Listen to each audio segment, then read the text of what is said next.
गुफा का रहस्यमय तालाब। कई साल पहले एक छोटे से गांव में एक युवक नाम राहुल रहता था। राहुल अपने पिता के साथ अकेले रहता था, क्योंकि उनकी मां बचपन में ही इस दुनिया से दूर हो गई थी। राहुल के पिता एक आदर्शवादी व्यक्ति थे और गांव के सभी लोगों की सेवा करने के लिए प्रतिबद्ध थे। एक दिन राहुल और उसके पिता को गांव में एक अज्ञात व्यक्ति की मौत की खबर मिली। उसका नाम था विक्रम सिंह। विक्रम सिंह का निधन संदेहास्पद था, क्योंकि उनका शव किसी अज्ञात गुफा में मिला था और कोई नहीं जानता था कि वह गुफा कैसे पहुंचा था। राहुल और उसके पिता ने विक्रम सिंह के शव को ले जाने का फैसला किया। वे गुफा में चले गए और वहां उन्होंने कई अद्भुत और भयानक चीजें देखी। गुफा का माहौल अत्यंत अंधेरा था और ध्वनियों की गूंज भी सुनाई दी। धीरे धीरे राहुल और उसके पिता को एक गहरे रहस्यमय तालाब तक पहुंचने का पथ मिला। तब तालाब के किनारे खड़ा होकर राहुल और उसके पिता ने आश्चर्यचकित होते हुए देखा कि तालाब का पानी अत्यंत स्वच्छ और शीतल है। वे अचानक यह सोचने लगे कि क्या यह तालाब विक्रम सिंह की मौत के साथ कोई संबंध रखता है। उन्होंने तालाब में अपना पांव डाला और आंखों के सामने एक बड़ी सीढ़ी दिखाई दी, जो तालाब के नीचे ले जाने लगी थी।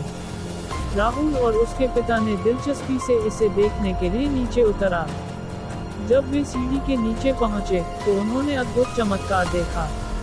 वे एक गुफा में पहुंच गए, जहां विक्रम सिंह की आध्यात्मिक यात्रा के बारे में बताया जाता था। विक्रम सिंह उस गुफा में खुद को समाधि में रखने के लिए आए थे और वहां सिर्फ शुद्धता, शांति और आत्मा की ऊर्जा महसूस होती थी। राहुल और उसके पिता ने विक्रम सिंह के संग्रहित दस्तावेज और चिन्हों की एक पुस्तक भी खोजी। इस पुस्तक में लिखा था कि विक्रम सिंह को गुफा में रहने के दौरान अद्भुत ऊर्जा की अनुभूति होती थी और वह अपने आप को इस आध्यात्मिक स्थान के साथ एकता में महसूस करता था। यह सब राहुल और उसके पिता के लिए बहुत रहस्यमय और प्रेरणादायक था। वे उस गुफा से बाहर निकले और विक्रम सिंह के दस्तावेज और पुस्तक को साथ लेकर अपने गांव लौटे। उन्होंने इन खोजों को गांव के सभी लोगों के सामने रखा और विक्रम सिंह की मौत के रहस्य को सुलझाने के लिए सहायता मांगी। गांव के विद्वानों ने उन दस्तावेजों का अध्ययन किया और चिन्हों की व्याख्या की। धीरे धीरे रहस्य समाधान होने लगे। यह पता चला कि विक्रम सिंह एक साधक थे और उन्होंने गुफा में ध्यान और तपस्या करके अपनी आत्मा की ऊर्जा को जगाने का प्रयास किया था।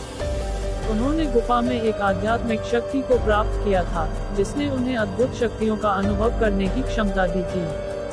जब यह जानकारी गांव के लोगों के सामने आई, तो गांव के लोग उस आध्यात्मिक शक्ति के बारे में बहुत आकर्षित हुए। उन्होंने इसे एक देवी मान